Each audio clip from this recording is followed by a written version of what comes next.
21 साल का हूँ और शादीशुदा हूँ। बहुत अच्छी बात है। मेरी और अहलिया की पढ़ाई अभी जारी है। क्या हम पढ़ाई में खलल अंदाज ना होने की वजह से बच्चे रोक सकते हैं? ये सवाल तो यही है, आगे ये पूछते हैं या वज़ा हमल कर सकते हैं, वो तो शायद करनी ही चाहिए।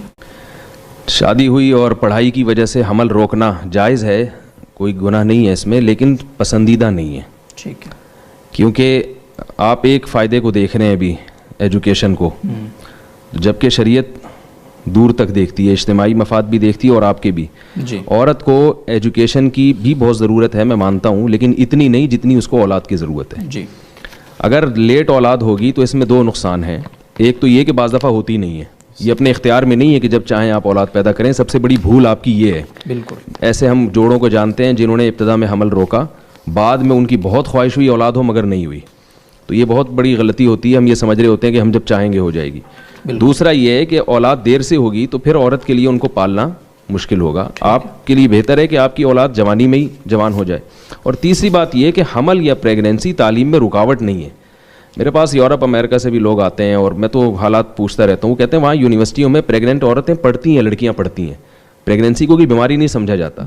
तो प्रेगनेंसी के साथ सब कुछ हो सकता है, वो तालीम हासिल कर सकती हैं। हाँ, वक्ती तौर पर चंद दिनों के लिए तबीयत ख़राब होती है तो वो तो वैसे ही नॉर्मल आदमी की हो जाती है। और अजीब बात यह है कि मेडिकल साइंस ही कहती है कि प्रेगनेंसी के दौरान औरत बहुत सारी बीमारियों से यानी बच जाती है। प्रेगनेंसी में तो कुछ परेशानियां होती हैं, लेकिन अगर वो ये समझती हैं कि प्रेगनेंसी नहीं होगी तो हमारी पूरे 9 महीने तक सेहत अच्छी रहेगी, ऐसा नहीं है। वो फिर दूसरी चीज़ें आना शुरू हो जाती हैं। एक बात तो ये है कि तो प्रेगनेंसी में बहुत सारी बीमारियां, कुछ बीमारियां अगर होती हैं, कुछ तबीयत ख़राब होती है, तो बहुत सारी बीमारियों से अल्लाह ताला औरत को बचा भी लेते हैं उस दौरान। तो ये तसव्वुर भी गलत है कि प्रेग्नेंट औरत कुछ नहीं कर सकती है। सब कुछ कर सकती है, वो पढ़ भी सकती है, तालीम भी जारी रख सकती है। और दूसरी बात एक ये भी है कि प्रेगनेंसी रोकने के लिए जो गोलियां खाई जाती हैं वो तो बहुत ही ख़तरनाक है। अभी कैंसर के स्पेशलिस्ट थे, कुछ दिन पहले मेरी उनसे मुलाकात हुई, तो मैंने उनसे पूछा कि आपके पास जो कैंसर के पेशेंट आते हैं उसमें क्यों वजूहात क्या हैं? तो उन्होंने बताया कि ख़वातीन में जो कैंसर की पेशेंट है ना, उनमें ज़्यादातर वो हैं जो हमल रोकने की गोलियाँ खाती हैं।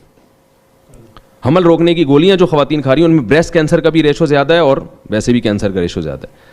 तो जायज़ होने की हद तक तो ठीक है, तालीम की वजह से आप औलाद को मुअख्खर कर दें, मगर इन सब चीज़ों को भी सामने रखना चाहिए। लेकिन फिर भी मैं कहता हूँ कि निकाह ही ना करना तालीम की खातिर, इससे फिर भी ये बेहतर है कि आप निकाह करके हमल रोक लें। बाज़ लोग जो ये करते हैं ना कि अभी हम पढ़ लें फिर शादी करेंगे, इससे फिर भी बेहतर है कि भाई आप शादी कर लें, बेशक आप औलाद को मुअख्खर कर दें, ये फिर भी बेहतर है। शुक्रिया साहब। लेकिन ये इन्होंने वज़ा हमल की जो आगे बात की, मेरा ख्याल है वज़ा हमल तो जायज़ नहीं है, वो तो जायज़ नहीं है। हमल को